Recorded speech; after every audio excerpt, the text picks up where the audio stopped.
In the next 10 minutes, I want to show you why I have a love-hate relationship with Starbucks stock. And be sure to stick around until the end of the video because I will tell you what I personally am doing with Starbucks stock in my portfolio. Whether I'm buying more, selling or trimming the position, or just keeping it as a hold. But first, let me tell you why I initially started my position in Starbucks to begin with. Every single headline that I would see over the last 2 years was something negative about Starbucks. They're losing customers, they're having trouble in China, their store-to-store sales are down year over year. You name it, anything negative, and Starbucks was catching flack for it. And personally for me, I would definitely say that I'm a value investor. I really don't buy stocks whenever they're going up. It's whenever stocks are going down, that's when I really start to hone in and focus on which stocks I want to buy. I personally love the brand. I go to Starbucks about every week, if not every other week. During the summer times, I love their brown sugar shaken espressos, and during the fall and winter time, I love me a pumpkin chai latte. I know I can't be the only one. If you love going to Starbucks, let me know what your favorite drink is in the comments below. So, loving the company and loving the brand, I thought, well, this is a no-brainer. So that's why I got into the stock, and I do love the brand. I still go just about every other week. But as for the stock performance itself, it has not been a good stock to own over the last 2 years. And that's putting it mildly. In fact, over the last year, Starbucks stock is down 1.84% as of the time of this recording in August 2025. If we zoom out a little bit more and go into the 5-year, you can see it's been a good stock. Overall, Starbucks has performed well, but I got in right around the start of 2023. In January, maybe early February is when I got in. It's about $100. Let's say it's $100 when I got in. And now keep in mind, I was buying throughout this entire 2-year period. So I was buying as low as 70, and I was buying as high as 100. I mean, I honestly thought Starbucks had turned the corner here in February of this year, but the turnaround play that I thought Starbucks would become is taking a little longer than I expected. So when I looked back at the last 5 quarters for Starbucks, I find that the average trailing PE ratio is about 30, which is a little bit higher than the trailing PE ratio for the S&P 500 currently. The average analyst estimate for this year, 2025, is $2.20. Next year, 2026, is higher at $2.74. Having a look at the current price of $90.60, that gives you a forward PE ratio for the end of 2025 at 41. A 41 forward PE ratio compared to a 30 trailing PE ratio. Not exactly what you want to see, but let's see if next year looks any better. Coming back to the Excel sheet here, and 2026 gives us a forward trailing PE of 33. Still higher than the trailing PE, but at least it's a lot better than being in the 40s. And let's go ahead and have a look in here, and we can see that total net revenues did increase compared to last year, a 4% increase. Coming down the line here, I always like to look at operating income, which was down 38% compared to last year. When I had a deeper look into the numbers here, this is what stood out. Their store operating expenses has jumped up by 13.5%. Now, I personally believe that the reason that the store operating expenses has jumped so high so fast is because of the CEO's back to Starbucks mission. So he wants to get all of these employees trained up so that Starbucks basically becomes a third place again. And what they mean by that is, people spend a lot of time at home, people spend a lot of time at work. The CEO Nichols wants Starbucks to be that third place where people can just go to hang out, meet up with friends.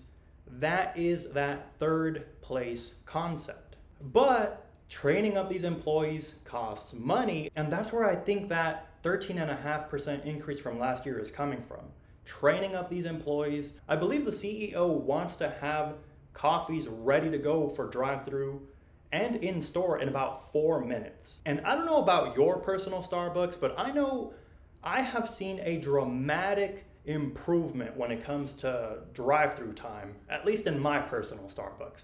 Used to be you would get in line and you would wait, I'm talking like 15 to 20 minutes in that line just to be up at the window. This was during the previous CEO's time though. So I do have to give a lot of props to Nichols. He is doing a great job getting that wait time down.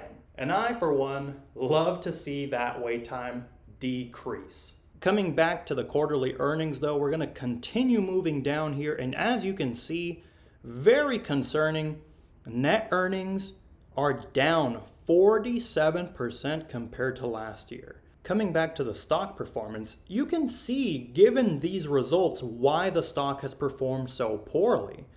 You cannot drop operating income and net income by such a drastic margin and not expect your stock to get beaten. And I also wanted to have an alternative look. So this is the exact same report that we saw previously. But instead of focusing horizontally, looking at year over year, I wanted to have a look at what percentage of the total revenue is making it down to the bottom line. When I did that, I saw that 10% of the total revenue is making it down to the operating income, and 6% has made it down to the bottom line, to the net earnings. 6% making it down to the bottom line. Is this a good number? Is this a bad number? It really depends on the sector that you're getting into, but when it comes to restaurant type stocks, a great company or a company that's doing a great job will normally have 10 to 15% making it down from the total revenue down to the bottom line. So Starbucks is really lagging in this regard. Again, something that could be seen as incredibly concerning. If I'm not mistaken, Starbucks' 5-year dividend CAGR is about 8%. And for me and my portfolio, I believe that is amazing. I love to see my dividends grow year over year, but is Starbucks' dividend at risk of being cut or taken away completely? For that, you really need to look into the payout ratio, and when we have a look at that, you can actually see that over the last year, the trailing 12 months, Starbucks does have a payout ratio over 100%, which is incredibly concerning. So for that, let's move from the quarterly earnings report, and I want to go into the cash flow statement to get a better view of how Starbucks is handling their cash on hand and what they're doing with it exactly. When we have a look at their cash flow statement, you can see here, if we come down to net cash provided by operating activities, you can see that that is down 26% year over year. And when I had a look up here, I could see one number especially was incredibly large, and that is inventories. With that number being, what is that? Almost 8 times higher than this time last year. Now, some people might say that that just might be due to a increase in supplies, given that we're about to come into the fall time and the holiday season in general, but still very concerning up here. Let's keep moving down the line here. The next thing that I highlighted here is cash dividends paid.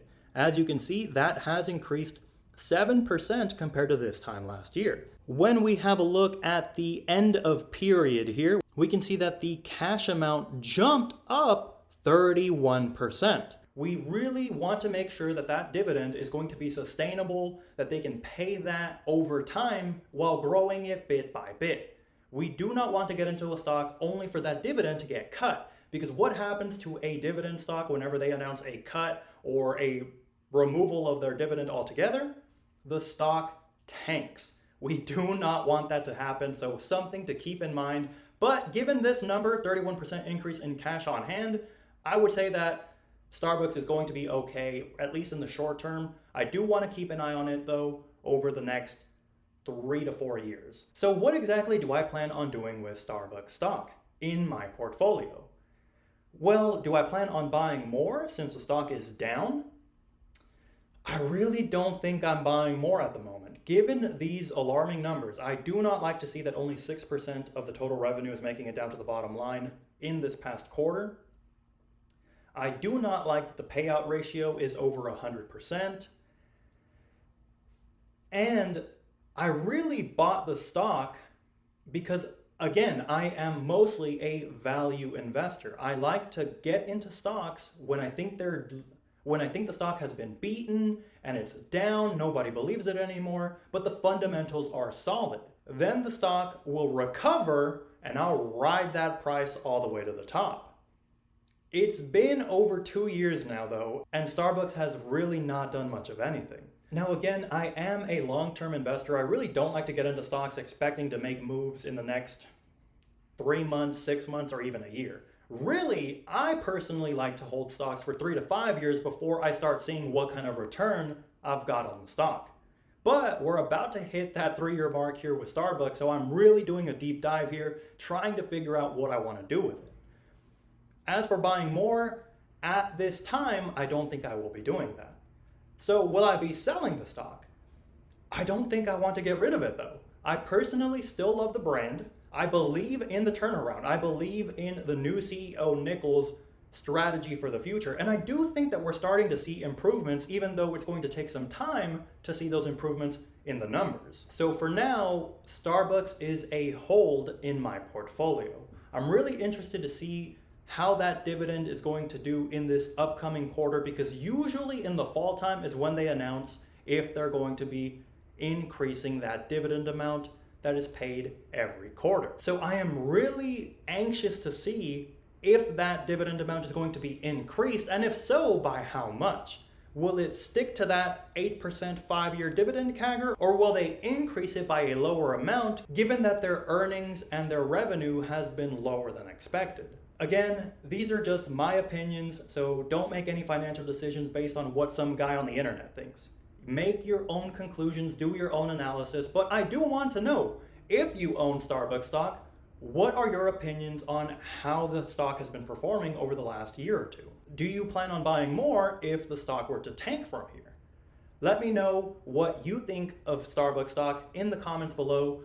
And if you have your own analysis, or if you want to throw in some critique of my analysis, please let me know. I am dying to hear your thoughts. As always, thank you to everybody who has made it until the end of the video, and I'll catch you in the next one. Peace.